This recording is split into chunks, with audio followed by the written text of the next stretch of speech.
Madame Sophie Mérès. Monsieur Michel Noblet. Madame Céline Morin. Absente, elle va arriver tout à l'heure. Monsieur Félicien Margueretas. Madame Patricia Charton. Monsieur Marcel Belleuil. Madame Noël Proust. Madame Marie-Josée Rossi-Jaouen. Monsieur Philippe Miraut, absent au pouvoir, Madame Isabelle Rambose. Okay.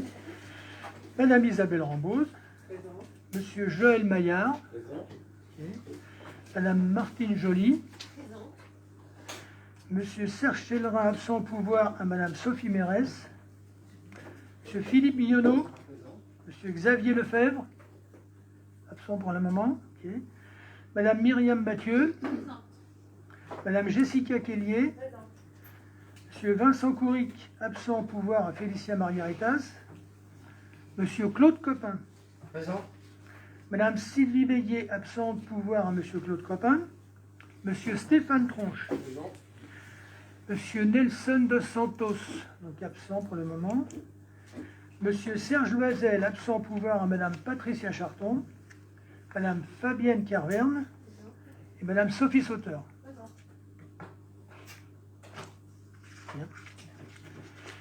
En désignation d'un secrétaire de séance qui se propose, M. Félicien Margaritas. D'accord. Ok. Alors, allons-y.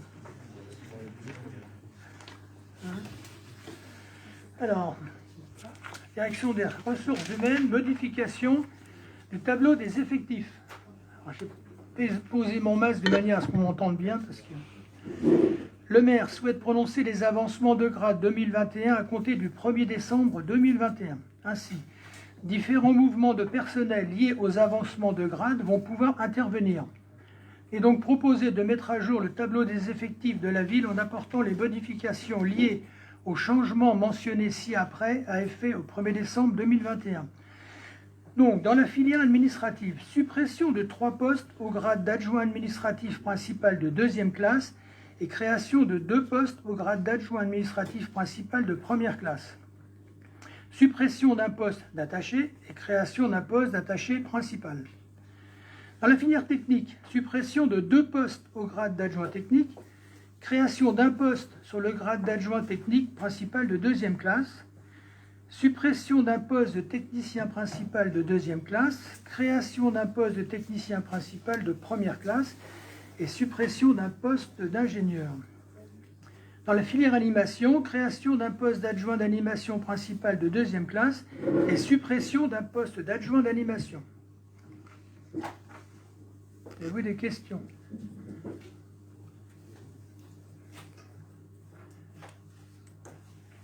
Très bien, on peut passer au vote. Qui est pour?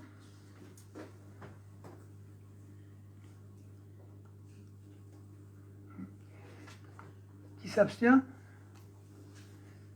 Unanimité, merci. Je passe donc la parole à Madame Isabelle Rambose concernant le rapport annuel d'activité du syndicat interrégional du lycée de la Queue-les-Yvelines pour l'année 2020. Donc le CILIS est donc bien le syndicat interrégional du lycée de la Queue-les-Yvelines et il nous concerne puisqu'il y a 35 élèves de Ben qui sont scolarisés dans ce lycée. C'est la raison pour laquelle nous sommes concernés et je suis présente à la commission de ce syndicat. Et chaque année, on doit vous montrer le budget. Donc si vous regardez sur les documents qui vous ont été envoyés, il y a énormément de pages. Donc je vais essayer d'aller très vite, bien entendu. Mais pour ceux qui aiment comprendre les fonctionnements, j'ai trouvé que c'était quand même vraiment très complet. Alors donc le CILI est constitué de 57 communes. Il y a très peu de personnel puisqu'on a un jardinier, un gardien et une administrative à mi-temps. Alors à la page 7, si vous suivez sur le document, vous trouverez la situation financière du CILI. Alors en fonctionnement, en dépenses 241, il faut que je les donne les chiffres je crois. Alors en fonctionnement, les dépenses 241 719,38 €. En recettes, 336 053,24 €, ce qui fait donc un excédent de 94 333,86 €. En investissement, toujours pour 2020, en dépenses, presque rien, 3 561,68 € par rapport aux recettes, 248 375,29 €, ce qui fait un gros excédent de 244 813,61 €. Ce qui donne comme résultat global, en dépenses, 245 280,06 €, en recettes, 584 428,53 €, ce qui fait donc un excédent de 339 147,47 €. Alors, les recettes de fonctionnement viennent surtout de la participation des communes adhérentes au syndicat, qui versent par rapport au nombre d'élèves qui sont scolarisés, à raison de 230 € par élève. Ben a un effectif à peu près stable, avec 35 élèves en 2020. Les produits également de l'allocation du gymnase sont dans les recettes. Pour ce qui est des dépenses, alors si vous voulez les ratios, je peux vous dire les pages pour que vous alliez vite. Donc ratio des recettes, page 9. Après ratio des dépenses, page 11, avec le poste principal qui est bien sûr le traitement du personnel, comme toujours. Dans la section d'investissement, donc il y a eu très peu de dépenses. En fait, il y a eu 2 ordinateurs et puis les stations pour désinfecter les mains à cause de la Covid et un petit aspirateur, c'est tout. Et du coup, vu les recettes, en 2020, aucune participation financière n'a été demandée aux communes puisqu'il y a eu un report de crédit suffisant. Donc ça, c'est peut-être plus intéressant. Voilà. Comment ? Et alors après, donc il y a les craintes, je ne vais pas détailler, il y a 132 pages de documents explicatifs, mais il y a des choses qui sont intéressantes. Alors la synthèse, elle est tout à fait à la fin. Donc les chiffres que j'ai donnés, c'est vraiment page 126-127, la synthèse. Et sinon, il y a tout un tas de sortes d'analyses. Alors parfois, c'est par fonction. Moi, j'ai bien aimé voir, par exemple, page 19 à 22, il y a 10 fonctions différentes et on vous détaille les dépenses par rapport à ces fonctions. Donc, services généraux, sécurité, enseignement, culture, sport, intervention sociale, famille, logement, aménagement des services urbains et environnement, économie. J'ai trouvé que cette façon de classer, c'était assez intéressant. Voilà. Sinon, vous trouverez tous les éléments qui vous intéressent à l'intérieur de ces 127 pages. Je m'arrête là. Si vous avez des questions, je pense que non, mais bon. Voilà, c'est tout. Donc on prend acte, d'accord ? Oui, ce n'est pas un vote, c'est juste une présentation. Tout à fait.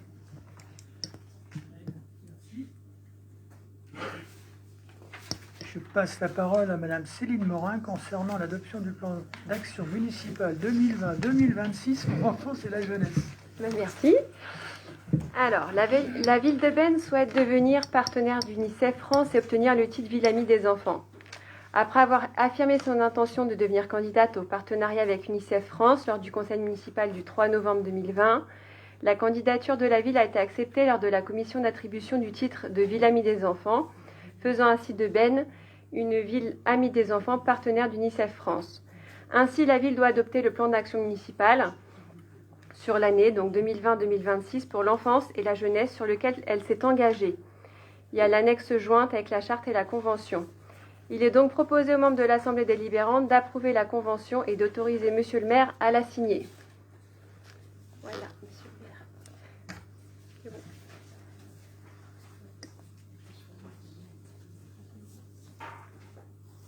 Avez-vous des questions ?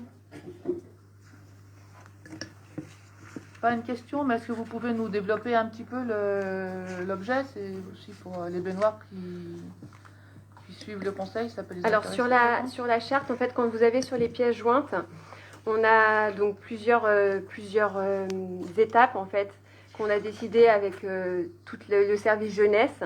Donc c'est assurer le bien-être de chaque enfant à travers une dynamique publique locale favorisant et accompagnant son épanouissement, affirmer sa volonté de lutter contre l'exclusion, contre toute forme de discrimination et d'agir en faveur de l'équité, permettre et proposer un parcours éducatif de qualité à chaque enfant et jeune de son territoire, développer, promouvoir, valoriser et prendre en considération la participation et l'engagement de chaque enfant et jeune, nouer un partenariat avec l'UNICEF France pour contribuer à sa mission de veille, de sensibilisation et de respect des droits de l'enfant en France et dans le monde. Alors c'est quelque chose qui se fait déjà depuis un certain temps sur la commune. Ils agissent au niveau de l'animation, que ce soit au niveau écologie, au niveau de l'alimentation. C'est vraiment un travail global qui est fait sur la commune depuis des années, là qui est reconnu en fait. Donc c'est une continuité du travail. Après, vous allez aussi avoir un Ben Actu qui va être dédié à ce niveau-là, qui reprendra toutes les actions qui ont été faites et qui seront amenées par la suite, à la fin du mois.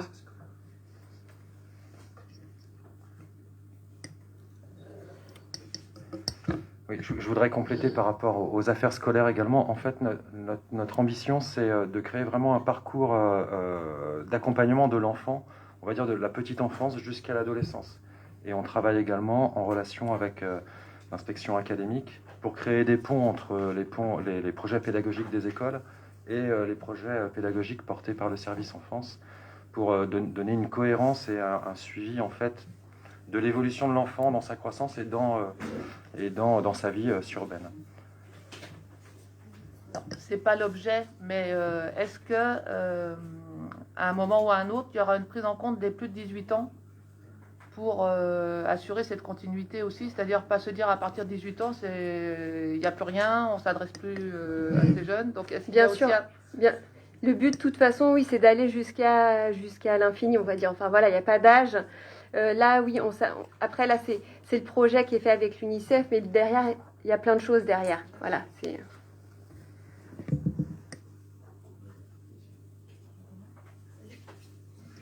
Avez-vous d'autres questions?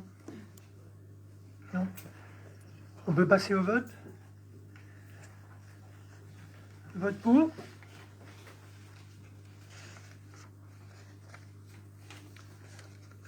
Merci. Abstention? Pas de vote contre? À l'unanimité, merci. Je vais passer donc la parole à Madame Martine Joly pour le sujet suivant, ce que je voudrais quand même faire une petite rectification concernant l'intitulé de la délibération, qui est une erreur. En fait, l'intitulé, c'est « Rapport de présentation relatif à la DSP pour la gestion du marché d'approvisionnement ». C'est une erreur, ça ne correspond pas à ce qu'il y a derrière. On le rectifiera pour l'envoi par la suite. Madame Martine Joly. Merci, monsieur le maire. Ça va correspondre quand même un peu, car je vais parler. Pardon. Oui, je disais, ça va correspondre un peu tout de même, car je vais vous parler malgré tout du rapport de présentation du délégataire.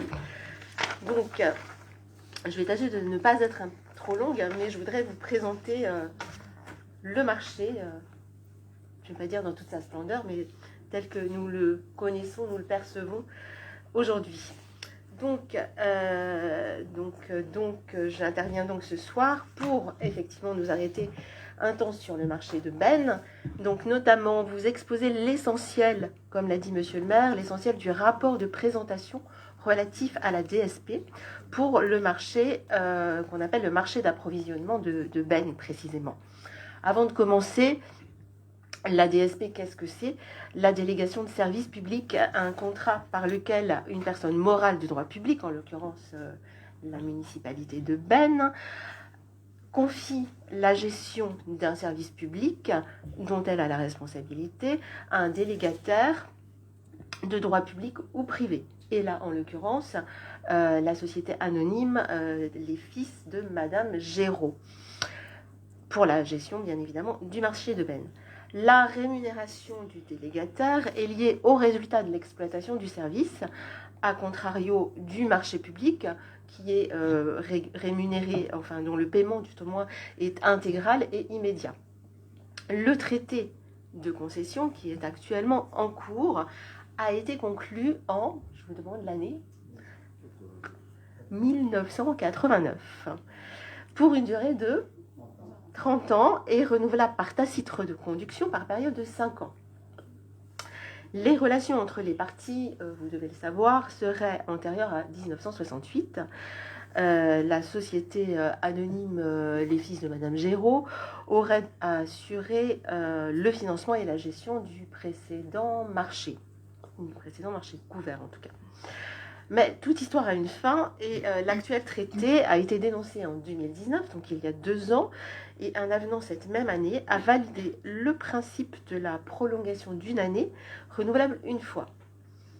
L'échéance est donc fixée au 31 décembre 2021, donc de cette année. Revenons au rapport de présentation. Ce rapport produit par Madame Suarez-Largange des marchés publics, donc de la mairie de Benne, sera consultable 1 mois durant à la mairie, tout simplement.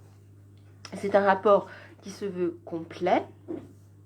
Il nous éclaire sur le cadre juridique et financier relatif au traité donc, qui prévaut actuellement. Il nous livre un bilan des réalisations et un bilan financier. Il nous décrit les acteurs sans lesquels le marché n'existerait pas, évidemment, ses commerçants et ses consommateurs, voire ses consommateurs potentiels. Il nous précise évidemment leurs attentes et leurs motivations et, in fine, il nous détaille les modes de gestion possibles à compter de janvier 2022. C'est donc un outil précieux d'aide à la décision quant aux axes de développement stratégique pour le marché de Benne et quant au choix de sa gestion et de son organisation. Voyons ce que dit entre autres le contrat. Donc il précise les obligations du concessionnaire, lequel attribue les emplacements et assure l'entretien des installations intérieures, un petit peu comme s'il était locataire en fait, tandis que l'adjudicateur, la ville de Benne, paie la taxe foncière, tel un propriétaire foncier, assure la police générale et l'entretien du bâtiment, donc extérieur. Le contrat fixe également les engagements financiers, alors à savoir c'est un peu de l'histoire, du coup de l'historique, mais c'est bien de savoir, une redevance spéciale annuelle qui était due en tout cas par le concessionnaire à la ville les 15 premières années. Juste pour info, c'était de l'ordre de 36 000 € l'année jusqu'à la 10e année et 12 000 € à peu près ensuite. À partir de la 11e année, il y avait l'obligation d'une redevance globale forfaitière et annuelle de l'ordre d'un peu moins de 2 500 € jusqu'à la 20e année et de l'ordre d'un peu moins de 4 900 € jusqu'à la 30e année.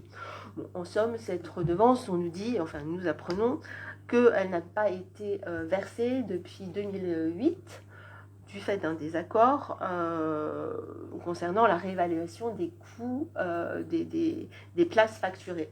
Pour exemple, une place, les tarifs pour les 2 premiers mètres de façade par jour se montent à 4,59 € hors taxe, le mètre linéaire. Voilà. Alors, si l'on poursuit, quel bilan ? Je disais qu'effectivement, c'était sympathique, en tout cas intéressant, de mentionner le bilan que nous a fourni le concessionnaire, donc la société Les Fils de Madame Géraud, simplement de manière factuelle, en tout cas j'espère. Il nous a fourni en 2021, donc cette année, son rapport annuel d'activité 2019. Alors, je dirais, outre une présentation du groupe Géraud, créé en 1880, un savoir-faire reconnu, nous dit-il, un outil numérique pour la facturation, je ne sais pas si nous nous en sommes rendus compte, une implantation en Angleterre, en Écosse, en Suède.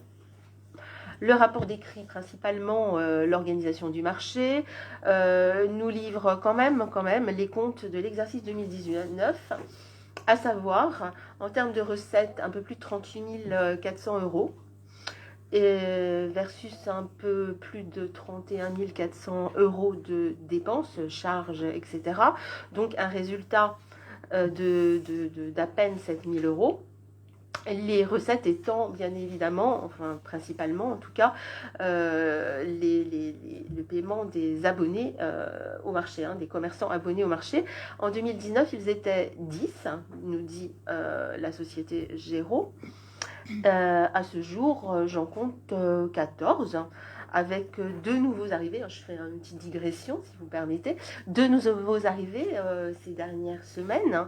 En septembre, une activité zéro déchet et plus récemment encore un artisan, couverture, toiture. Donc c'est plutôt positif. Le rapport du concessionnaire, donc toujours le rapport du concessionnaire de la société Géraud, met en avant des animations et en 2019 il nous dit deux animations principales, la fête internationale des marchés en lien avec la fête des mères, donc fin mai, relayée par les réseaux sociaux, et à Noël des cabas offerts le 22 décembre. Voilà ce que nous dit son rapport.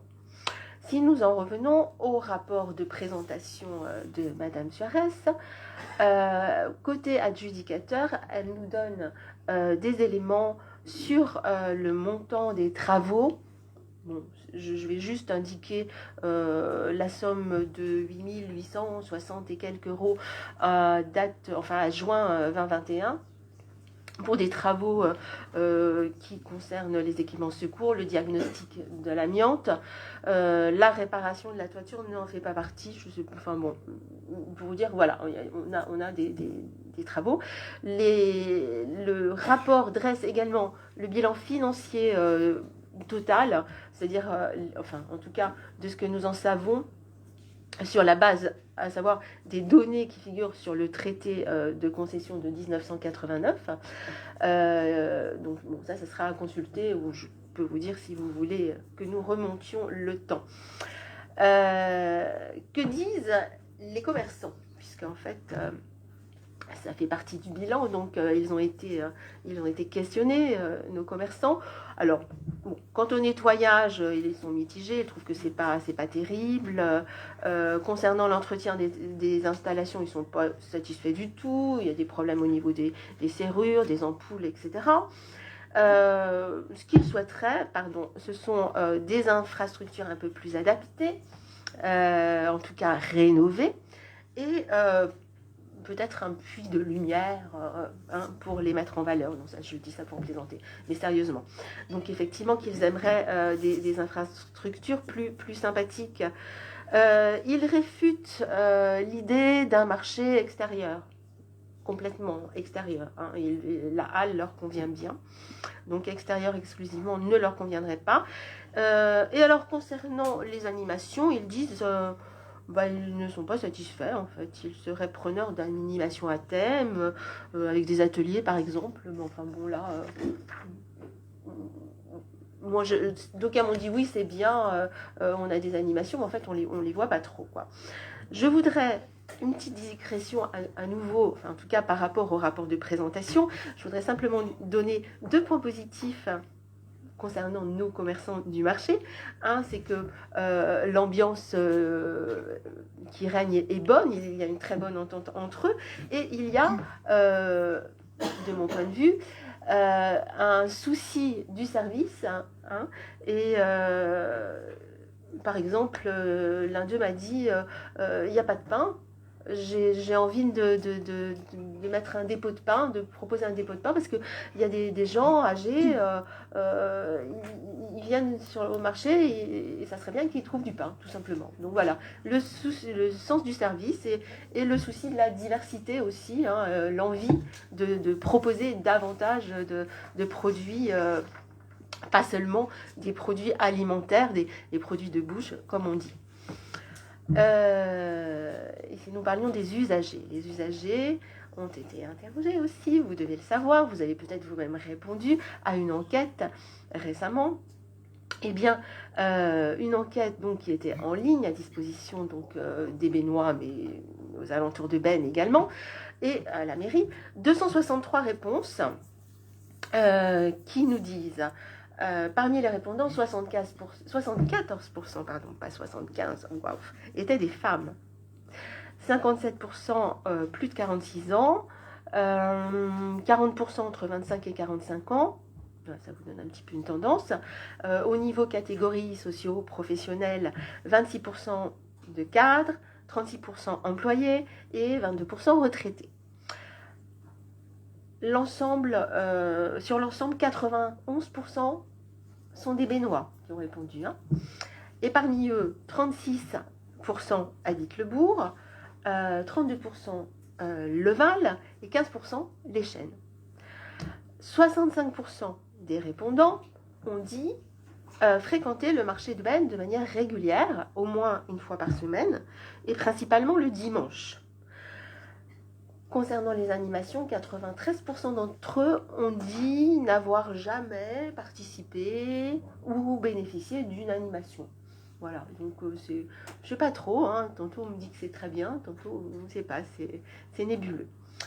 Les 35% restants, ceux qui ne fréquentent pas le marché, mais qui ont quand même bien même répondu à l'enquête, on dit les prix sont trop élevés, le marché n'est pas attractif, et d'ailleurs on lui préfère le marché des Clés-sous-Bois, qui est bien plus animé avec un grand nombre de commerçants, et évidemment, s'il y a un grand nombre de commerçants, l'offre est davantage diversifiée.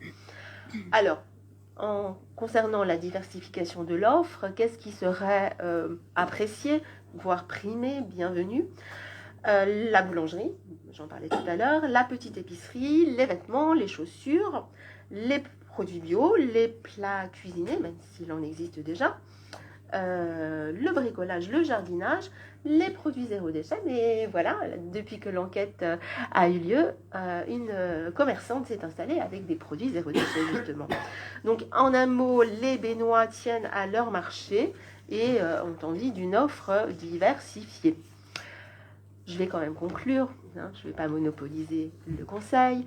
Donc, on peut dire en fait en conclusion que le marché de Benne manque d'attractivité, je ne vais pas dire semble manquer, manque d'attractivité et de diversité, ou bien mériterait d'être davantage attractif et d'avoir une offre davantage diversifiée, comme ça c'est beaucoup plus positif, qu'il ne revêt pas de caractère rentable, je dirais, que ce soit pour la ville ou pour le concessionnaire, mais qu'il est cher au cœur des Bénois et qu'il génère, selon moi en tout cas, et selon ce rapport, beaucoup d'attentes. Donc, la prochaine étape va donc consister à définir le prochain mode de gestion et d'organisation du marché, c'est-à-dire le mode le plus adapté pour dynamiser, si ce n'est le marché, et en tout cas notre cœur de ville. Notamment déjà mettre en place une commission consultative du marché. Donc la suite, allons-y. Est-ce que vous avez des remarques, des questions, des commentaires?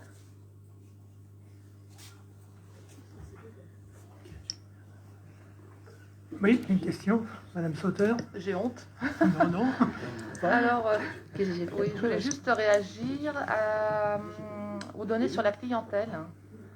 En reprenant vos documents, pour dire qu'il faut quand même les prendre avec beaucoup de prudence, puisqu'il n'y a eu que 263 réponses, donc c'est quand même très peu, et que comme vous le faites remarquer, tous les sondés, donc les 263 personnes n'ont pas forcément répondu à toutes les questions, et par exemple, lorsque à la question « Vous ne fréquentez pas le marché de Benne, pour quelle raison ?», il n'y a eu que 123 réponses. Donc je pense qu'il y aurait peut-être un travail à faire pour approfondir vraiment le sujet, et ne pas trop se fier à cette qui est vraiment indicative, mais qui n'a pas de valeur vraiment scientifique ou statistique, oui. Je dirais que déjà, quand on a un échantillon de 100 répondants, c'est déjà bien. Alors, bien évidemment, on voit bien que le focus étaient les Bénois, c'est principalement les Bénois qui ont répondu, et les Bénois, 65% d'entre eux disent fréquenter le marché, donc de surcroît les Bénois qui fréquentent le marché.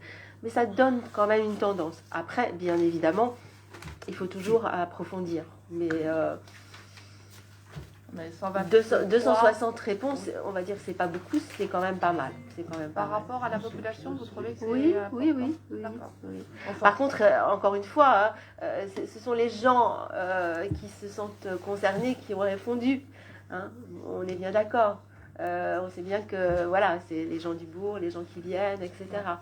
Après, on peut élargir. Je crois qu'il faut déjà se dire bon, quel est notre cœur de cible, les gens qui viennent déjà au marché, et puis qui feront savoir que c'est mieux qu'avant, encore et encore. Comment élargir en fait. et en ce qui concerne la façon dont le marché va être géré à l'avenir, comment la décision va-t-elle être prise? Comment va-t-elle être prise? Alors je disais, pour enchaîner sur la délibération suivante, en l'occurrence, elle va être prise de manière, comment dirais-je, j'allais dire consultative, c'est pas le mot, mais si quand même. On va voir ce qui, d'un point de vue organisation, permet à la mairie disons, de se sentir à l'aise en fait, parce que il y a plusieurs, effectivement, j'ai pas donné les différents modes de gestion possibles. Hein. Donc actuellement, nous avons une délégation de service public. La mairie ne s'occupe de rien, entre guillemets. Enfin, je sais pas entre guillemets, la mairie surveille, voilà, mais c'est pas elle qui gère directement. On pourrait prendre la décision que ce soit la mairie qui gère les emplacements, les animations, etc., la recherche de nouveaux commerçants. Donc là, ce serait en régie.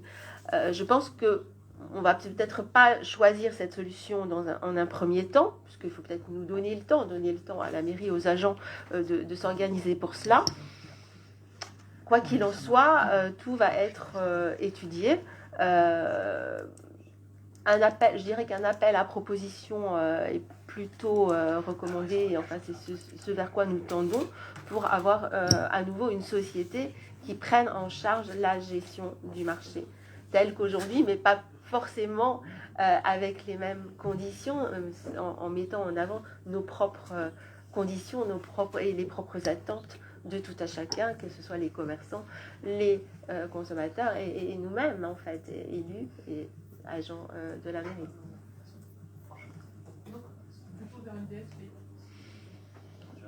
Ça peut être ça, mais tout est envisageable. Ça serait plutôt ça.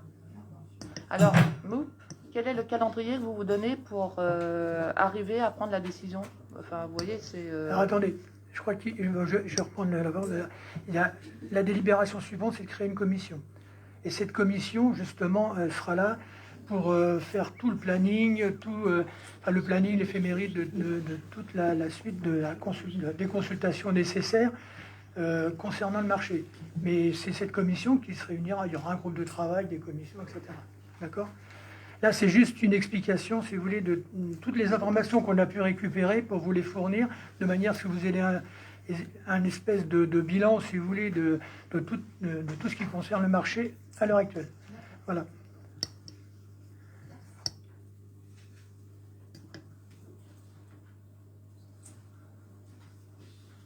Oui, monsieur De Santos. Oui, monsieur le maire, merci. Juste, je fais un petit aparté. Au moins, cette étude, elle aura le mérite de montrer ce que tout le monde pense, c'est-à-dire qu'il y a une gestion un petit peu chaotique du marché depuis un certain nombre d'années. Et c'est bien nos regrets pour les commerçants, pour les Bénois, enfin pour tout le monde, hein, pour la municipalité aussi, et pour l'attractivité de la ville. Bon, je vais pas développer, mais la seule question que je me pose, c'est comment on en est arrivé là.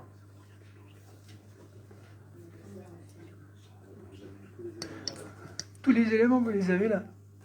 Donc, je ne peux pas vous en dire plus. Oui, mais justement, hein, comment ça se fait qu'on en est arrivé là? Là, il faut remonter en arrière, reprendre tous les éléments que vous avez là et puis essayer de faire une conclusion. Nous, on constate, hein, d'accord, hein, maintenant, je pense que... Ou tirer les erreurs du passé aussi. Ça Bon, peut il y a être le aussi une passé, bonne mais chose. bon, maintenant, on n'en est plus là. Ce qu'il faut, c'est avancer et faire en sorte qu'on ait un marché qui soit voilà, dynamique, etc. Après, ça fait depuis 89, si je me souviens bien, c'est ça? Je me trompe pas. Bon, bah, c'est 30 ans, plus de 30 ans, 35 ans. Bon, maintenant, on va pas revenir sur 35 ans de gestion. C'est pas, Non, c'est pas ma question en fait. Ce que je veux dire par là, c'est que il y a eu certainement un laisser-aller du gestionnaire, puisque au fur et à mesure des années, il y a beaucoup de marchés autour qui restent très dynamiques et il n'y a pas besoin d'aller à Montfort-l'Amaury, à Jouarre, il y en a plein autour qui restent très oui, dynamiques. Et là, il y a eu un laisser-aller. Peut-être qu'il y a une part de responsabilité, pas que du gestionnaire. ça, on est bien d'accord. On est bien d'accord. Bien.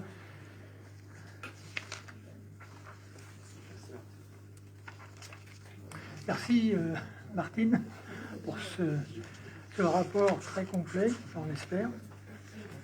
Alors,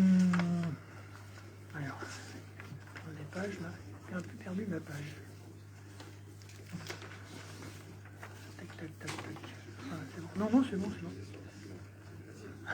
Oui. Bien. Toujours, Madame Joly, concernant la création de la commission consultative du marché couvert, qui est obligatoire. D'accord? Et je crois qu'elle n'existait pas, à mon avis, jusqu'à présent. Donc elle est obligatoire avec un certain nombre de représentants dont Madame Joly va vous faire part. Je vais vous lire l'exposé. Concernant donc pour le groupe. Pardon? Je reprends. Je vous lis l'exposé donc concernant la création de la commission consultative du marché couvert, ou du marché plus exactement, avec la désignation de ses représentants, ce dont il est question dès à présent. Dans le cadre de la gestion d'un ou plusieurs marchés d'approvisionnement sur son territoire, chaque commune doit créer obligatoirement une commission mixte paritaire dont les délégués désignés par l'organisation représentative devront faire partie. Cette commission, présidée par le maire, doit être composée de représentants du conseil municipal, de commerçants non sédentaires et du titulaire du marché. Elle doit être constituée pour la durée du mandat municipal. Sa mission, rechercher les meilleures solutions aux problèmes rencontrés dans l'organisation ou l'animation des marchés, dans la limite et le respect de la réglementation et des attributions de chacune des parties, afin de soumettre dans ce cadre toute suggestion au bon fonctionnement du marché. Cette commission est compétente pour toutes les questions relatives au marché, tarifs, emplacement, animation, nature des exposants, horaires, jours aussi, etc. Le maire pourra se faire assister par les services municipaux compétents ou par toute personne de la vie civile dont la présence sera susceptible d'être utile à l'examen des questions inscrites à l'ordre du jour des réunions de la commission. Il est donc proposé aux membres de l'Assemblée délibérante de créer et composer la commission consultative du marché couvert, ou du marché tout simplement, comme suit, et de désigner les représentants du conseil municipal, comme suit, c'est-à-dire 4 représentants du conseil municipal, 4 représentants des commerçants non sédentaires du marché et un représentant du marché, un représentant du titulaire du marché. Voilà. Donc, Monsieur le maire, je vous laisse faire référence à l'article 21, mais bon, ça nous va. Donc, procéder à désignation. Oui, vous voulez poser une question? Oui, je voudrais juste faire remarquer par rapport à ma réflexion sur la présentation précédente que je ne pense pas que cette commission soit compétente pour décider du mode d'administration du marché, mais par contre, effectivement, une fois que le mode a été déterminé, pour gérer, administrer avec... Bien sûr. Donc, non, c'est le conseil municipal qui est compétent. La réponse est dans le titre. Hein. Ouais. C'est une commission consultative. C'est ça. Oui, donc, nous sommes d'accord. Non, mais consultative, ça n'empêche pas. Non, mais pas pour déterminer quel est ni même réfléchir, je pense, Ah, non. la- Non, est-ce non. que ce sera sur une délégation service public ou pas? C'est pas, enfin, j'ai parlé avec des commerçants qui, Oui. c'est très clair. Des commerçants ici ou Oui, du marché. Oui. Et donc pour eux, c'est très clair. C'est une commission très importante. Ils sont ravis que vous la mettiez en place. Mais c'est effectivement pour tout ce qui est noté, le quotidien, les horaires, les choses comme ça. Mais que ce soit une DSP ou un affermage ou en régie, ça, c'est pas de leur ressort du tout. Non, mais il nous importe quand même de les consulter, de leur demander leur avis, enfin que ce soit fait en bonne intelligence, en bonne, j'ai envie de dire, bonne cohérence en somme. Tout à fait. D'accord. Bien, alors, quatre candidats, donc j'avais déjà 3 personnes. Madame Martine Joly, je crois, vous, oui, qui se présente d'abord. On va faire comme ça. Il faut lever la main. Oui. Ici, hein. Voilà. C'est pour Madame Béguet. Madame Béguet, d'accord. D'accord, ok. Donc, alors là, il faut faire un bulletin secret dans ce cas-là. Il faut le faire un bulletin secret dans ce cas-là. Bah, là, on est 3, plus une qui est réservée pour vous.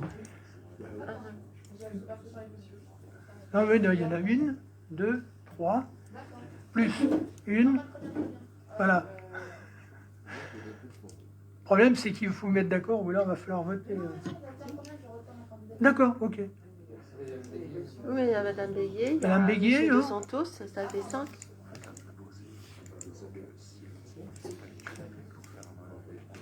D'accord.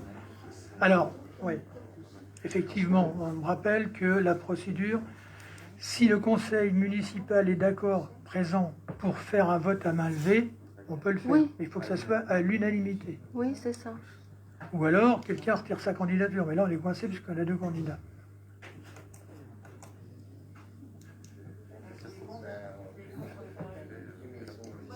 Non, mais c'est pas ça. Alors, on fait la proposition d'un vote à main levée. Est-ce que vous êtes d'accord? Non, Alors, on y va. Qui est pour un vote à main levée? Bon, c'est pas- ok, comme ça, on est clair. Qui est pour un vote à main levée? Voilà. Ça permet, si vous voulez, de s'affranchir d'un vote à bulletin secret. Voilà. Ok, merci. faut peut-être essayer de. Maintenant, il nous faut une liste de 4 noms. D'accord? Alors.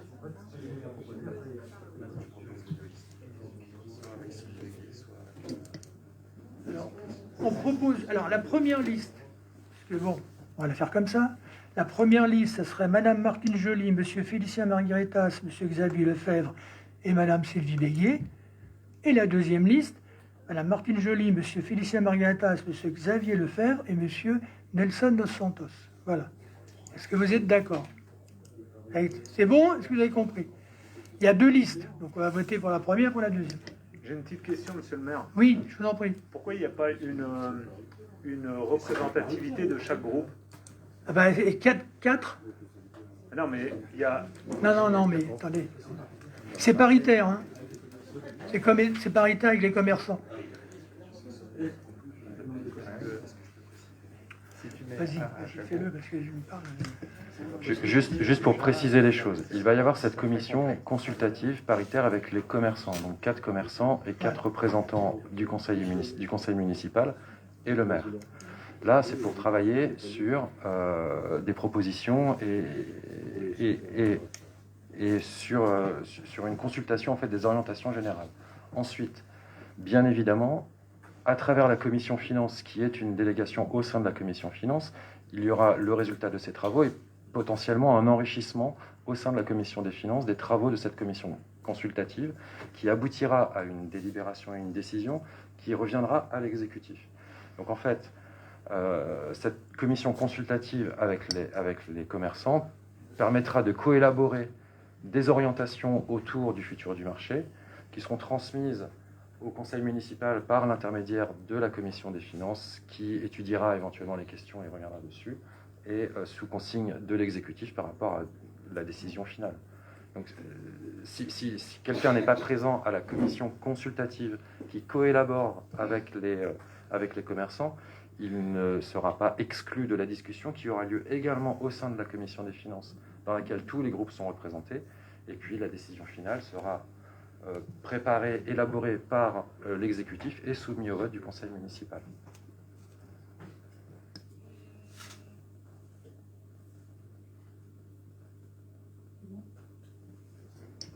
C'est bon?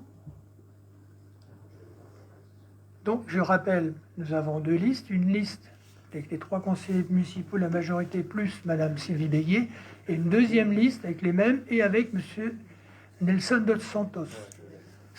Ou alors, Monsieur Nelson retire sa candidature, ou Madame Béguier, peu importe. Je vais laisser ma place à Sylvie. D'accord, très bien. Donc, ok. Donc, est-ce qu'on peut passer au vote concernant la liste de cette commission concernant les élus du conseil municipal? Madame Martine Joly, Monsieur Félicien Margaritas, Monsieur Xavier Lefebvre et Madame Sylvie Béguier. On peut passer au vote? Bien. Qui est pour? Parfait.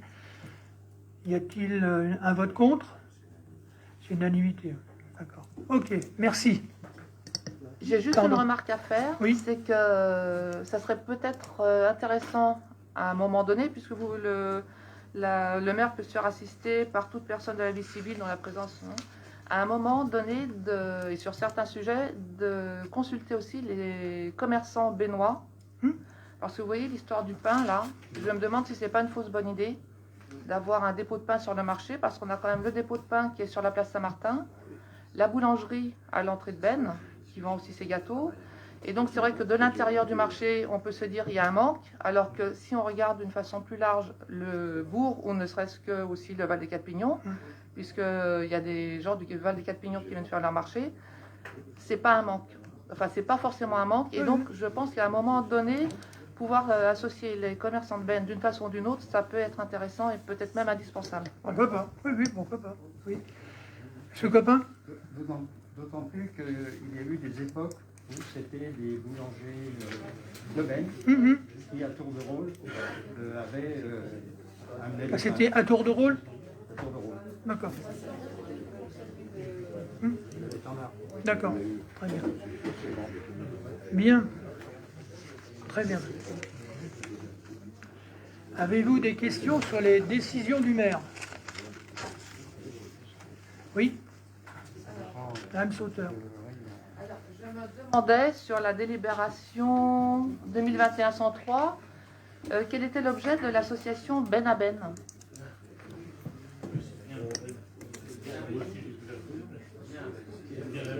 C'est bien à Ben.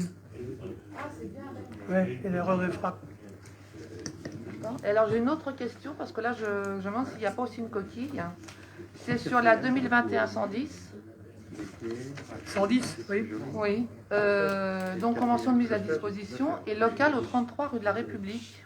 C'est quoi ce local? Parce que moi, en regardant, ça correspondrait à la Banque Populaire. C'est quoi ce local qui appartient à la mairie au 33 rue de la République? Le 33, C'est une erreur. c'est l'immobilier, là. Alors là, C'est l'immobilier, Non, c'est ce côté-là. le côté mairie. Oui, c'est côté mairie. Le côté mairie, bah oui. Bah oui. C'est le 33, j'ai regardé sur... ouais, je pense que ça doit être une erreur. Ouais. Une erreur sur le libellé, ouais. Ouais. Non, parce que le hangar, non, c'est autre chose. Ouais, non, mais ça doit être une erreur de transcription sur le... Oui, tout à fait. Ok, très bien. On peut passer aux questions diverses. Oui. Alors, question de Monsieur Copain, Madame Béguier.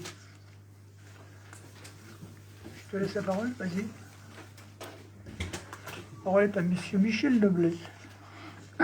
Donc la question concernait la remise en état de la glissade de sécurité qui longe le projet Nexity sur le long de la RD 119 en agglomération, qui a été détériorée par la chute d'un arbre lors de la dernière tempête. Donc la glissade de sécurité appartient à la commune et elle va être remplacée en régie.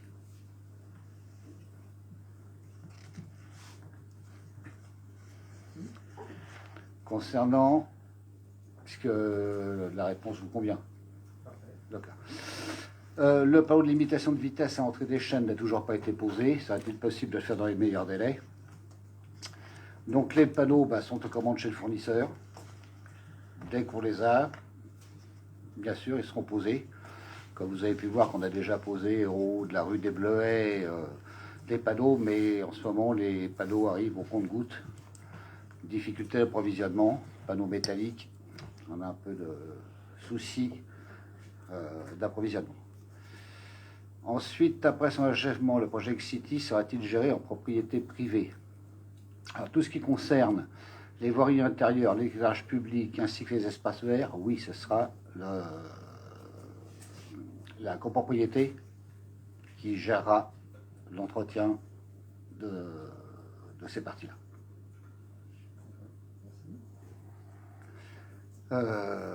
Ensuite, alors le statut actuel, ah oui, quel est le statut actuel des deux terrains qui jouxtent le projet Nexity AE 0150 et AE 360, environ 4000 m², et leur usage, puisqu'ils ont été élaborés récemment, donc ils sont toujours en terre agricole, et actuellement ils sont, c'est l'agriculteur qui, je me rappelle plus de son nom. Pardon? On n'a pas de nom. Donc voilà, et il n'y a aucun projet de quoi que ce soit sur cette zone. Une question peut-être, enfin, la suite, c'était la question, qui est propriétaire de quoi, puisqu'il y a deux parcelles. Alors il y a une partie qui nous appartient, qui appartient à la mairie. Et celle près du bassin ou l'autre? Là je dois avouer que... C'est la plus grande, non? C'est Oui. celle qui est à côté des maisons. À côté des maisons. Et l'autre est un particulier. Et l'autre, c'est un terrain privé. C'est un terrain privé. D'accord. Et la zone est bloquée, il n'y aura rien. Ce qui veut dire que les engins agricoles Peuvent passer. vont monter jusqu'en haut. Oui, tout à fait. Tout à fait. Ce qui se fait actuellement.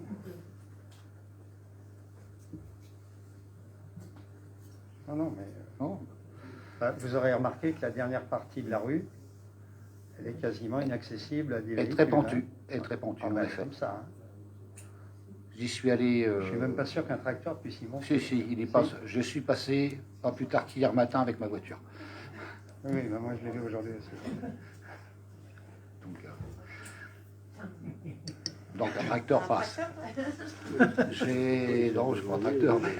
Non, mais là, la question va bien au-delà. C'est que les propriétaires ou les locataires qui vont se retrouver dans les appartements ou les maisons pourraient se poser des questions sur qu'est-ce qui va nous arriver sur ce terrain-là. Non, les terrains actuellement Donc ça veut dire que à un sont en moment ou zone à un autre, il agricole. faudra y penser Oui. pour Ah que oui. les gens ne soient pas non plus lésés Tout à fait. par rapport au choix qu'ils ont fait à un moment donné. Quoi. Tout à fait. D'accord. Merci. Je prends la suivante. C'est moi qui prends Ouais, la ou suivante. j'enchaînais sur la 6. Ah bah, ça dépend, tu veux faire. On joue au ping-pong ou comme tu veux? Allez, je Allez, te je jouer. vais. Allez. Alors, votre question, c'est l'État a décidé de verser une indemnité inflation de 100 € par personne ayant perçu dans le courant de l'année 2021 une moyenne de salaire inférieure à 2 000 € par mois pour compenser les dépenses énergétiques des Français. Les collectivités locales devront verser ces sommes aux agents concernés en janvier 2022. Quel sera le montant de cette indemnité pour le budget de Ben? Alors la réponse est que l'étude est en cours et sera faite en décembre. En effet, le seuil des 2 000 € nets s'apprécie en faisant une moyenne des rémunérations perçues entre le 1er janvier et le 31 octobre 2021. Cela suppose pour les agents de la ville une étude personnalisée qui sera donc réalisée en décembre. Il est à noter que cette dépense fera l'objet d'un remboursement via une exonération de cotisation patronale selon les modalités qui restent à affiner. Donc en fait, on ne sera pas remboursé par la monnaie sonnante et trébuchante, mais par une diminution des cotisations, voilà, l'URSSAF ou peu importe. Voilà, Merci. j'en prie. Vas-y. Je reprends. Donc, la 6e question concernait Des travaux urgents de j'enlève le masque, excusez-moi, mais des travaux urgents de rénovation du réseau électrique du Val des Quatre-Pignons ont été entrepris récemment. Quel est le montant actuel de ces travaux? Alors, la réfection complète des câbles enterrés avenue Charles de Gaulle depuis la RD jusqu'au carrefour du Général Leclerc ont coûté 71 677 € TTC. C'est des travaux qui viennent juste d'être terminés. Le remplacement des câbles enterrés carrefour, donc du centre commercial des Quatre-Pignons, puis passage aérien jusqu'à la RD 198, vont coûter 23 174 € TTC. Les travaux doivent commencer pratiquement dans la foulée, où ils ont commencé, parce que l'entreprise ne peut pas, à la journée près, dire on commence là. Donc on a fait une communication via les référents de quartier. J'ai contacté Philippe Miro, ainsi de suite, pour qu'il y ait une communication. C'était fait. Voilà. À venir, dans la foulée aussi, mais là, ça va être en fonction, pareil, des délais d'intervention de l'entreprise, la réparation du carrefour de l'étendard, puisque les câbles sont également hors d'état, va coûter 28 792 €. Et c'est des travaux qui devraient être faits également en décembre.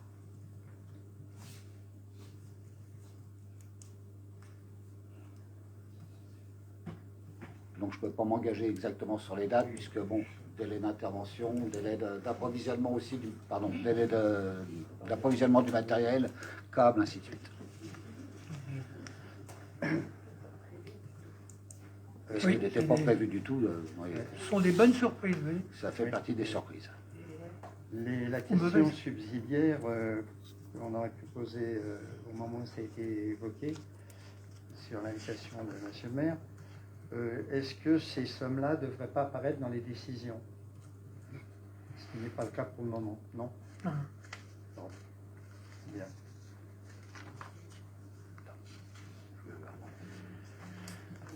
Alors, question suivante, toujours. Est-il prévu de tenir compte des propositions sur les aménagements en termes de stationnement à la sortie du bourg, de sécurité routière route de Marque, après la visite du département, Côte de Neuf, les quartiers de la Garenne, vitesse excessive et circulation future? Alors, j'ai eu une réunion concernant justement, surtout sur la route de Marque, avec nos représentants du département. Il était question de mettre... alors moi, je vous dis tout de suite, je ne prends pas cette route-là, je prends celle qui est complètement à gauche, qui ramène à Sault-Marchais. Je la prends très rarement, même pas du tout. Et donc, cette voie-là, on avait discuté et prévu avec la directrice qui s'occupe de ces aménagements au département, pour avoir des bandes rugueuses. Il se trouve qu'il y en a des bandes rugueuses, vous voyez, donc... Voilà. Donc c'est bien été, on a bien discuté là-dessus. Bon, c'est pas la peine d'en mettre. Par contre, actuellement, sont disposés, alors ils sont pas encore en fonctionnement, mais ils sont disposés 2 radars pédagogiques avec une balise bleue pour le passage piéton au niveau de la couperie. Alors il n'est pas finalisé complètement. Il faut encore maintenant, ils sont posés. Il n'y a plus qu'à les mettre en fonctionnement. Voilà. Oui. Alors ça c'est déjà... Merci pour la réponse. Il est bien évident que si on veut que cette rue soit sécurisée, vous avez, puisque vous vous êtes rendu sur les lieux, rendu compte que pour les piétons, c'est un vrai parcours du combattant, si on peut dire. Pour les voitures aussi. Et que dans ce qu'il faudrait faire, alors après, est-ce que le département aidera ou pas, la proposition serait de récupérer l'un des 2 talus, et notamment celui qui est le long des maisons, puisqu'il y a plus de maisons d'un côté que de l'autre, de récupérer ce talus pour l'aplatir un peu, le rendre au moins sur quelques dizaines de centimètres praticables par les piétons, par les enfants, pour qu'ils soient protégés, et quelques mètres de haies qui sont sur le domaine public. Ça, c'est la deuxième chose. Et puis, le dernier aspect de ça, si on veut que ce soit efficace, c'est qu'il va falloir quand même qu'on réfléchisse que des radars, c'est dissuasif, quand les gens savent qu'il n'y a pas de punition derrière, très vite, c'est comme s'il n'y en avait plus. Ça veut dire qu'à un moment donné, il faudra que la police municipale, lorsqu'elle pourra le faire, puisse faire des tests avec les radars mobiles, si on veut que ça ait un effet plus ou moins pérenne.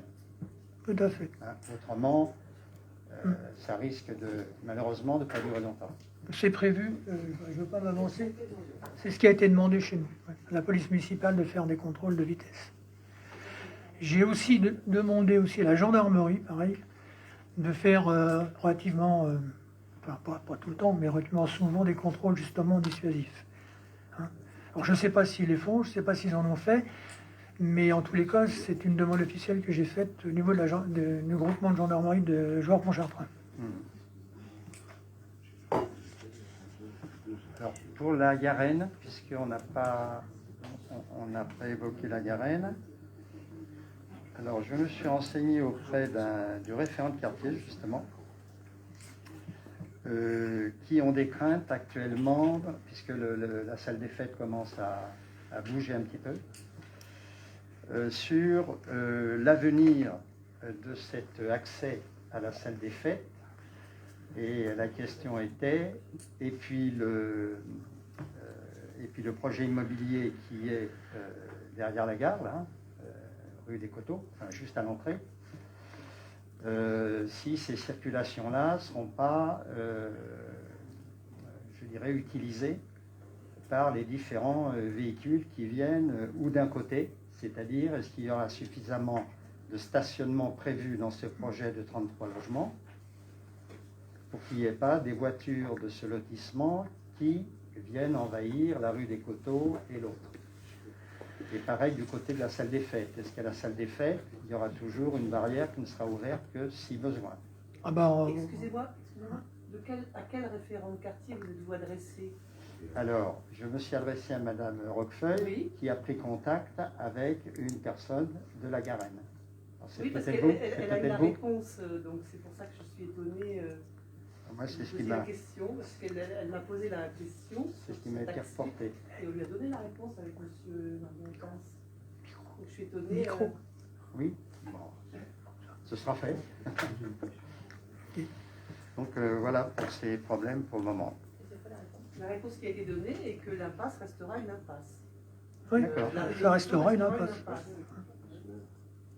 La réponse a été donnée à Mme de Roquefeuille. Oui, non, mais il y avait aussi, il y avait aussi par rapport au projet qui va être fait dans la rue qui monte vers la Garenne. Mais j'ai déjà prévu. C'est aussi, est-ce qu'on a prévu suffisamment de parking pour les voitures pour que les voitures, comme ça peut se faire ici sur la place,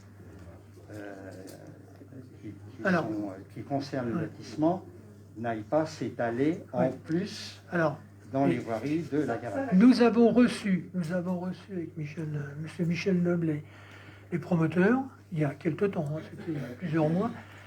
Quand ils nous ont parlé de leur projet, on leur a dit qu'il était hors de question qu'on laisse les véhicules stationnés tout le long, surtout sur la montée, et qu'ils aillent stationner partout. Et je les ai bien prévenus, enfin on les a bien prévenus, on sera intransigeant là-dessus. C'est-à-dire que en fait, suivant les dires du département, en fait, sur les logements, lorsque vous avez un logement qui se met en route, suivant le type de logement, mais en moyenne sur les logements, c'est 2,5 véhicules qui arrivent. Hein, donc on les a bien prévenus qu'il était hors de question qu'on laisse des véhicules, enfin les suppléments qui se trouvent sur cette montée, surtout sur cette montée, puisqu'on a juste le passage à niveau, et qu'ils aillent stationner sur le chemin des Plantins, vous savez, juste au-dessus. Hein. Et hors de question, on les a prévenus qu'on sera absolument intransigeants. Bon, pour l'instant, il n'y a rien de fait, mais on les a prévenus. Donc c'est à eux de se débrouiller pour trouver des places de stationnement supplémentaires ou autres. Hein. Voilà. Merci. Je vous en prie. La réponse est... Alors après, je laisse la parole à Monsieur Félicien Margaritas concernant les services.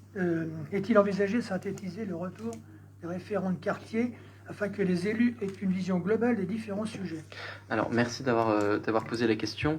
Il n'est pas prévu pour le moment d'avoir cette synthèse des retours des référents de quartier pour la simple et bonne raison qu'ils ont été nommés récemment et qu'ils sont en train de s'installer, de se faire connaître, etc. et de savoir en gros un peu comment ils allaient travailler au sein de leur quartier. Après, si j'étends la question, vous aurez évidemment, on va dire, au bout d'1 an ou 2 ans de mise en place du dispositif, un retour qui puisse nous faire office un peu d'évaluation de ce qui a été mis en place, est-ce que ça fonctionne, est-ce que ça fonctionne pas, etc. Voilà. Mais pour le moment, les référents s'installent dans leur quartier, ils lancent des initiatives. Voilà.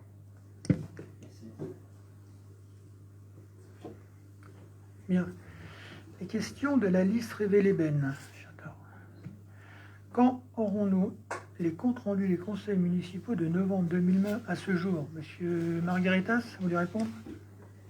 Hop là. Alors, les comptes rendus des conseils municipaux sont disponibles sur le site internet de la commune. En parlant de ça, sur tout ce qui est documents réglementaires, compte rendu et PV du conseil municipal, on s'est aperçu qu'il y a une loi qui vient de passer, la loi 4D, qui donne plusieurs dispositions réglementaires à propos de ça. Donc une fois qu'avec les services, on aura étudié quels en sont les impacts sur notre conseil municipal et sur son fonctionnement, on vous dira. Alors, je voulais simplement rappeler que le procès, effectivement, ce n'est pas les comptes rendus, ce sont les procès-verbaux. C'est une obligation qui a été renforcée dernièrement, comme j'ai pu vous l'indiquer à travers un courrier. Éventuellement, la liste Révélez Ben est prête à prendre en charge pour soulager la rédaction du compte rendu, est prête à prendre en charge une partie, enfin, ce qui la concerne dans ce qu'elle a pu dire en conseil municipal. Donc ça permettrait de soulager l'agent qui fait le compte rendu, enfin le procès verbal. Le conseil municipal peut nommer plusieurs secrétaires, c'est pas un problème. Et donc la personne ensuite, l'agent qui s'occupe de ce procès verbal pourra simplement remettre en forme, vérifier évidemment que ce qui a été retranscrit est bien la réalité de ce qui a été dit. Et ça, c'est pas très... Il suffit d'écouter. Et voilà, donc je pense que si chacun faisait des efforts, on pourrait, à moindre coût, remplir cette obligation.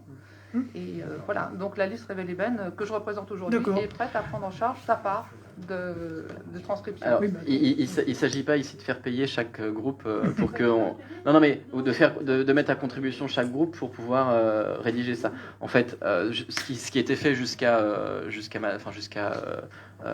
il y a 1 an, et on l'avait expliqué, c'est qu'il y avait une société en fait, qui était en charge d'écouter ce qui se passait dans le conseil municipal et de retranscrire mot à mot ce qui s'était dit, et ça nous coûtait plusieurs milliers d'euros par an.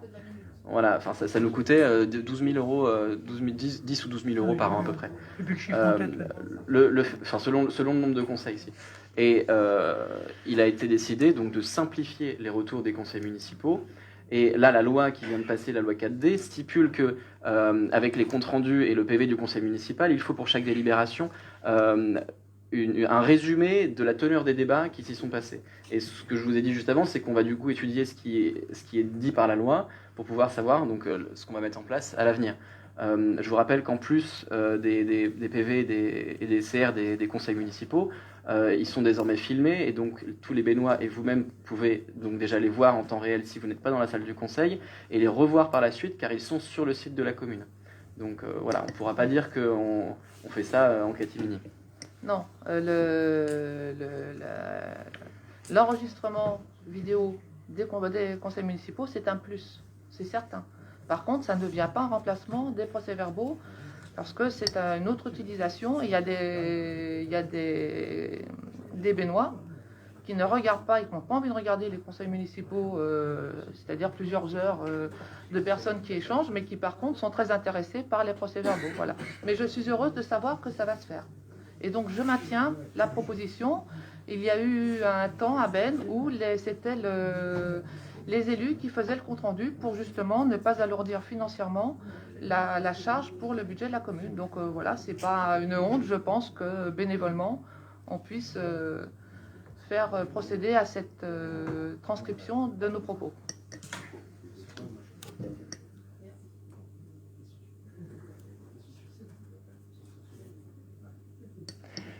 Future salle des fêtes, c'est bon?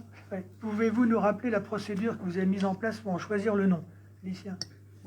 Alors, je fais un petit retour de ce qui se... Enfin, comment dire, une rétrospective donc, de ce qui s'est passé. On a été, avertis il y a à peu près 1 mois et demi, un peu moins, 1 mois que la future salle des fêtes va sortir de terre, ça vous le savez. Et dans ce projet-là, il est prévu... Alors, c'était avant qu'on arrive, hein, il y avait un groupe de travail qui avait été mis en place sur le projet et sur ce qu'il va contenir, sur comment va être la salle des fêtes. Et il a été prévu dans la façade ou dans un pan de mur d'inclure le nom de la salle des fêtes. On a été averti donc très récemment par le prestataire, enfin par la personne qui va s'occuper de l'architecte, qu'en fait ce pan de mur était très long à fabriquer, je sais plus combien, mais très très long. Et parce qu'en fait, le pan de mur va être moulé avec le titre, enfin le nom de la salle des fêtes, et que il fallait décider donc très très vite de trouver le nom. Donc dans l'urgence, on n'a pas décidé du nom de la salle des fêtes. Nous-mêmes, on s'est dit que c'était plutôt intelligent de faire choisir les Bénois là-dessus. Et il a été donc ce qu'on a fait, c'est qu'en gros en 1 semaine, en 5 jours, 10 jours, il a fallu trouver des noms, savoir comment est-ce qu'on allait le soumettre au vote des Bénois, et ensuite faire un retour. Ce qui a été fait, je l'avais dit à la fin d'ailleurs du dernier conseil municipal, donc 3 corps en fait ont proposé des noms, les référents de quartier, les agents et les élus du groupe majoritaire. D'ailleurs, on s'est excusé de l'oubli de l'opposition, ça ne voilà. Et donc plein de noms ont été proposés. Il y a eu évidemment une présélection qui a été faite parce qu'il y en avait plus d'1 centaine, donc il n'était pas forcément une bonne idée de mettre plus d'1 centaine de noms au vote des Bénois. Et donc ce qu'on a fait tout simplement pour être très simple et pour en fait ne générer aucun coût, ces noms-là ont été soumis au vote des Bénois dans les commerces. Je crois qu'il y en a eu 6 qui ont été choisis. Où en fait finalement les Bénois mettaient juste une croix dans la colonne du nom qui leur plaisait. Ensuite on a recollé les fiches et on a fait une synthèse donc des votes qui ont donné, alors je l'ai peut-être pas sous les yeux, mais donc c'est le nom L'Escapade qui a gagné sur à peu près 800 votants, ce qui est quand même une bonne participation. Donc évidemment les gens avaient la possibilité de voter plusieurs fois. Bon, sinon il aurait fallu faire sortir les urnes. Je vous laisse pas imaginer le problème de gestion pour faire un vote à bulletin pseudo-secret, parce qu'on n'allait pas sortir les urnes de la mairie, qui sont quand même des objets plutôt fragiles. Donc voilà la procédure. Alors je voulais juste revenir sur cette procédure que vous nous avez expliquée rapidement, un peu dans le tohu-bohu, parce que c'est vrai que ça avait soulevé des indignations de notre part, d'avoir été exclus de ce processus qui concerne tout le monde. Voilà, je revenais dessus parce qu'effectivement ça s'était passé en brève et pas forcément de façon très claire, parce que j'espère on est plusieurs à espérer que c'était un faux pas qui se renouvellera pas. Voilà. Et en ce qui concerne la procédure aussi pour les Bénois, c'est vrai que ça n'a pas grande valeur dans la mesure où il y a des Bénois qui pouvaient aller voter chez chaque commerçant, voire mettre plusieurs croix. Donc la prochaine fois qu'il y aura ce type de consultation, il y a quand même des outils informatiques qui sont très efficaces. Oui, mais alors ça, on peut éventuellement mixer les deux. On peut faire venir les personnes à la mairie ou ce genre. Là, c'était pas le cas. Bon, je tiens juste à préciser, c'est sémantique, hein, mais l'opposition n'a pas été exclue, c'est un oubli. Donc c'est pas volontairement exclu là pour le coup. Mea culpa a été fait avec les membres de l'opposition. Après oui, sur la manière dont ça a été fait, j'ai rappelé l'urgence. Là pour le coup, on a fait ce qu'on a pu dans le temps imparti. Il y a eu 800 votes, ce qui est quand même pas ridicule. Bon, alors imaginons que les gens aient voté 2 fois, on en enlève 200 par bonté, ça nous laisse. Voilà, donc le vote s'est quand même bien déroulé. La prochaine fois, on fera mieux, mais j'espère bien que la prochaine fois, on ne sera pas dans l'urgence. Là, en fait, c'est un projet qu'on hérite, donc finalement, les détails techniques, on les a pas forcément tous au bon moment. Voilà. Moi, je tiens à saluer la créativité, parce que je trouve quand même que c'était fort sympathique d'avoir ces feuilles-là à cocher chez le commerçant. Effectivement, c'est dommage qu'il y ait eu ce faux pas, mais encore une fois, je sais que c'était pas volontaire. Voilà. Et je regrette que mes propositions n'aient pas été retenues, hein, mais c'est comme ça. Bien, question suivante, Sophie. Alors, question sur la maison de santé. Donc, lors du conseil municipal du 2 février 2021, vous avez annoncé qu'une délibération sur les prix des loyers de la future maison de santé pluridisciplinaire serait présentée en conseil municipal. Quand avez-vous prévu de présenter le dossier de la MSP en conseil municipal? Alors, le dossier de la MSP en lui-même, il ne sera pas présenté, n'est-ce pas? Parce qu'il a déjà été voté à plusieurs reprises au sein du conseil municipal. Par rapport donc au prix, la délibération sur les prix des loyers, elle va être présentée en conseil municipal. Nous travaillons avec les professionnels de santé sur les différents sujets. Et dès que nous aurons finalisé ce travail avec les professionnels de santé, vous aurez la délibération. Alors, je ne sais pas si on aura le temps au prochain, mais probablement en début d'année, ça sera fait. Voilà. Je vous remercie. Donc, ça pourrait être l'occasion à ce moment-là d'évoquer ce dossier et de poser des questions à ce sujet. Tout à fait. Ce que je voulais faire remarquer, Oui. mais ça va aller aussi avec je le ferai à la suite de la question suivante. Alors, au niveau de la sécurité, où en est l'élaboration du nouveau plan communal de sauvegarde? Pour rappel, le plan particulier d'intervention présenté au Bénois pour consultation le 9 novembre 2020 précise POI, PPI et PCS sont intimement liés. Ils doivent être parfaitement coordonnés en prévision des accidents pouvant avoir des conséquences à l'extérieur de l'enceinte de l'établissement. Alors, le plan communal de sauvegarde, autrement dit PCS, il existe. Il a été édité en septembre 2007. Il a été mis à jour en octobre 2015. D'accord? Donc, ce plan-là, il est en cours de mise à jour, puisque nous avons à le mettre à jour régulièrement. Je suis allée faire une formation justement sur les PCS et les mises à jour. Et donc, nous allons initier un groupe de travail qui va comporter un certain nombre de directeurs de service, qui va comporter un certain nombre d'élus et les membres de la commission sécurité. Donc c'est un groupe de travail qui va se réunir pour justement permettre la mise à jour de ce plan communal de sauvegarde. Le plan communal de sauvegarde, on a posé la question parce que... Nous avons posé la question parce qu'en juin, au conseil de juin, vous nous aviez annoncé la présentation du nouveau plan communal de sauvegarde en septembre. Donc c'est vrai qu'il n'y a pas eu de conseil municipal, mais on n'a rien vu en octobre et rien aujourd'hui. Et donc c'est vrai que c'est un travail énorme, parce que depuis 2015, il y a eu les inondations de 2016. Donc je pense que ça va être plus qu'une mise à jour, enfin je pense, qui devrait être nécessaire. Et il y a eu aussi le changement de fonctionnement en ce qui concerne l'alerte de la population par la sirène. Donc c'est quand même des éléments majeurs. Donc c'est vrai que c'est très lourd. Le guide mis en ligne par le ministère de l'Intérieur, c'est 202 pages pour expliquer comment on fait un plan communal de sauvegarde. Donc c'est effectivement très lourd. C'est très lourd. C'est un projet, c'est un comité de pilotage, etc. Donc voilà. Ce que je voulais dire, et ça rejoint donc la question précédente, c'est que donc vous nous avez annoncé en juin qu'il allait y avoir le plan communal de sauvegarde qui allait être présenté. Vous nous avez annoncé aussi, ça c'était par rapport à la maison de santé, qu'il allait y avoir, après nous avoir dit non au conseil municipal précédent, que ça ne serait pas fait. Donc il allait y avoir une délibération sur la maison de santé. Il n'y a pas eu de commission, ni sur la santé, ni sur la sécurité. Ça fait que nous, on est obligés de présenter régulièrement en conseil municipal des questions qui peut-être n'auraient pas lieu s'il y avait des commissions au sein desquelles on pourrait s'exprimer. Je parle de ces deux sujets-là particulièrement.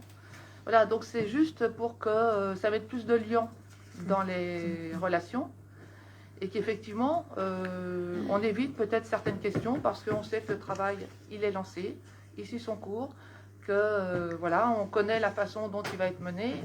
Voilà, c'était juste un ressenti sur, en tant qu'élu qui n'est pas de la majorité, ce qui pourrait être fait pour que les relations soient plus légères. Oui. Voilà. Les commissions vont se tenir, il faut simplement pouvoir avancer sur les sujets Et là, on avance, pas forcément au rythme que vous souhaiteriez, mais on avance. C'est par rapport à des engagements, enfin des propos que vous aviez tenus. Et en ce qui concerne la maison de santé aussi, c'est parce qu'il y a beaucoup de choses qui sont en train de se mettre en place. Donc, en interne, nous faire, voilà, ce qui va se passer. Les baux, par exemple, on pourrait avoir connaissance des baux sur les grandes lignes. Mais après, on n'est pas obligé non plus ça peut rester confidentiel. Enfin, on est élu, on a pris des engagements. Mais ça permettrait de la transparence. Parce que, en fait, quand on vous pose des questions, parfois on a l'impression d'être importun, alors qu'en fait, on pose des questions sur le patrimoine des Bénois. La maison de santé, c'est le patrimoine des Bénois, c'est l'argent public, donc nos questions sont légitimes. Et donc, c'est vrai que s'il y avait des commissions, plus souvent, ça permettrait, ou en tout cas des moments opportuns, ça permettrait, je vous dis, des relations plus légères. Enfin, c'est mon avis. Ça va venir, ça va venir. Alors, question suivante. Pouvez-vous nous décrire précisément le processus d'alerte de la population en cas d'accident majeur lié au site Storengy? Précisément, le processus d'alerte, c'est Storengy qui déclenche la sirène en cas de pépin sur leur site. C'est leur responsabilité et ils ont la main sur cette décision-là. Où est-ce écrit? Où est-ce stipulé? Parce que c'est quelque chose d'important. Donc, on a signé il y a une convention qui a été approuvée pour donner l'autorisation à Storengy d'intervenir sur la sirène qui est propriété de la commune pour l'entretien, les essais et la maintenance. Donc, il paraît essentiel d'avoir pour donner l'autorisation à Storengy de procéder à l'alerte de la population en cas d'accident majeur, d'avoir un texte. Moi, personnellement, j'en ai vu aucun. Donc, j'aimerais savoir d'où vous tenez, quel est l'élément qui vous permet d'avoir cette certitude. Parce que c'est quand même un flou qui est important en ce moment. Je l'ai demandé le texte. Alors, vous avez le PPI. Hein. Alors, le PPI, je l'ai là. D'accord. Page 17. Oui. Il y a le schéma. Oui. Donc, le PPI, page 17, il y a le schéma qui précise bien que c'est Storengy qui prévient la préfecture et la préfecture prévient les communes. Ben restant dans ces communes. Il n'y a aucun lien direct entre Storengy et la commune de Ben. C'est pas tout à fait ça. En fait, bon, vous avez dans la page 34, vous pouvez regarder la page 34, c'est la façon en cas d'alerte. Oui. Donc il y a la sirène qui retentit, etc. Enfin, il y a un délai, c'est 1 minute de 41 secondes toutes les 5 secondes. Ensuite, vous avez la page 39, c'est la fiche mission de l'exploitant. Vous êtes d'accord? C'est l'exploitant qui décide, je parle de l'exploitant puisqu'on parle de Storengy, évidemment. Bien sûr. Si c'était une inondation, ça serait autre chose, évidemment. C'est lui qui va déclencher l'alerte. D'accord? Et si vous allez en page 51, après, donc c'est la fiche mission du maire, c'est le maire qui, dès réception de l'alerte de la préfecture, relaie l'alerte aux populations. Alors ça, c'est dans le plan communal de sauvegarde où il va y avoir tout un dispositif qui va être mis en place. C'est lui qui déclenche le plan communal de sauvegarde et qui va lancer le poste de commandement. D'accord? Bon, ça, c'est dans le PPI. Et ensuite, dès que le PCS sera, disons, en place, si vous voulez, bien défini, on pourra faire une information avec toutes les... on fera d'abord une réunion complète du conseil municipal pour expliquer comment ça va se passer, pour vous expliquer tout ce qui devrait être fait en cas de problème, que ce soit d'ailleurs à cause de Storengy, enfin, d'un événement majeur, ou que ce soit en cas d'autre. Hein. Ça peut être des camions qui explosent dans la rue de la République, ça peut être une inondation, ça peut être tout à fait autre chose. Donc là, il y aura une réunion de tout le conseil municipal pour informer la façon dont se passera, si vous voulez, tous ces problèmes d'alerte. Voilà. Effectivement, c'est quand même un sacré travail, si vous voulez, à condenser toutes les infos. Et je parle du PCS parce que là-dedans, vous le connaissez, hein, le PCS, puisque il y a un certain nombre d'informations. D'abord, c'est confidentiel, hein, puisqu'il y a énormément d'informations qui concernent les habitants et qu'on ne peut pas, évidemment, mettre ça sur la place publique, mais on fera en sorte que tout le monde soit averti, et y compris la population, de la façon dont on doit se comporter en cas d'incident majeur. Que ce soit d'ailleurs, un Storengy, ou que ce soit un camion qui bloque et qui explose devant l'église. Enfin, je veux dire, c'est pareil. Hein. Oui, sauf que Normalement, c'est Storengy, en cas d'accident majeur, qui déclenche l'alerte. Oui, Sur son et qui site. nous alerte. Oui. Sur son site. De son site. De son site. Oui. Mais pour la sirène de la commune. Oui, il prévient. En fait, oui. C'est bien ça. eux qui préviennent la préfecture et c'est le préfet qui donne l'ordre ou pas, en fonction de l'importance. Alors, C'est le il faudrait préfet qui peut-être vous déclenche. rapprocher de la préfecture, parce que j'ai eu cet après-midi la personne qui s'occupe du risque. Et pour elle, non, c'est Storengy qui va déclencher, c'est pas le Non, maire. non, il prévient la préfecture. Je n'ai pas dit qu'il déclenchait. C'est pas la préfecture qui déclenche, donc plus la main dessus. Non, Oui. non, non, non. Enfin, franchement, j'aimerais que, parce que c'est quand même pas anodin, c'est vrai que le Oui, risque, oui, il oui. est infinitésimal, mais il existe. Et s'il existe, il est, c'est même pas grand, voilà, il est létal. Oui. Donc, est-ce que vous pouvez creuser cette question? Oui. Parce que il y a vraiment un trou. Il y a un trou dans la raquette. Bon, écoutez, on va regarder. J'ai Oui. noté. Il n'y a pas de trou dans la raquette. On va regarder si vraiment il y a un trou dans la raquette. Hein, mais bon. Il n'y a pas de trou dans la raquette. La procédure, c'est Storengy qui fait sonner la sirène sur son site et qui informe la préfecture. C'est la nôtre. Et la nôtre également. Et il n'y a pas de trou dans la procédure. Et par ailleurs, il y a toute une série de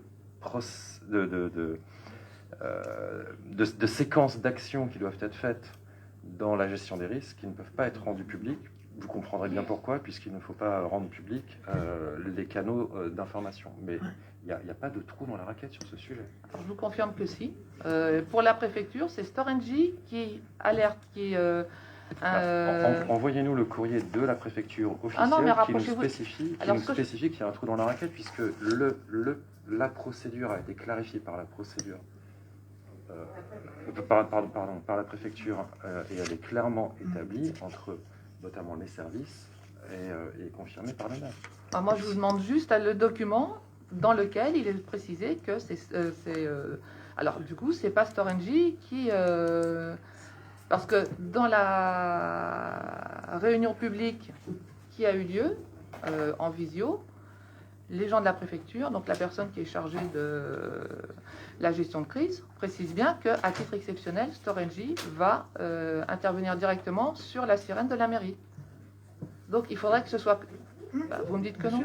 Ah oui, on a toujours dit. Donc de la sirène de la mairie, il n'y a rien c'est précisé nulle part. Ah si, vous regardez le PPI, c'est bien indiqué dans les alertes de l'exploitant. Ah si, je viens de vous le lire. Hein. Il est noté, en fonction de l'événement, alerter les populations par déclenchement immédiat de la sirène PPI ou sur ordre du préfet. Ou sur ordre du préfet. Vous l'avez dans la convention, vous Ouais. l'avez vu dans un conseil municipal de la salle. Si, on l'a vu, on a déjà eu cette discussion. Donnez-moi le document. Vous l'avez déjà, c'est la convention. Je l'avais déjà demandé en off. Bon, juste demande par revenir sur le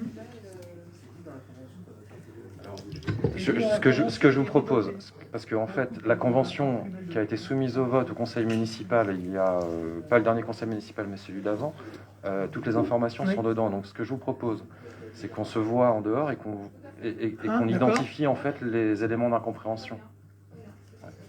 Ok, d'accord. Ensuite, c'est toute la suite. Hein. Dernière question, pouvez-vous nous décrire précisément le processus d'alerte de la population en cas de raison autre que liée au site Storengy, risque d'inondation par exemple? On a, je pense, répondu déjà en disant que au niveau de cette alerte, la sirène peut être déclenchée par le maire, par l'adjoint d'astreinte, par les services techniques, enfin voilà. Et par la préfecture. Par la préfecture. Donc concrètement, en dehors des heures d'ouverture, est-ce qu'il y a un planning qui fait que Oui, il y a un adjoint d'astreinte 24 heures sur 24, chacun son tour. Il y a l'astreinte, tous les numéros sont... Et puis il y a l'astreinte technique aussi. Voilà. C'est bon? On a répondu à toutes vos questions. On affinera, évidemment, tout ceci, on affinera lors des réunions. Très bien, écoutez, s'il n'y a pas d'autres questions, on clôt ce conseil municipal. Je vous remercie de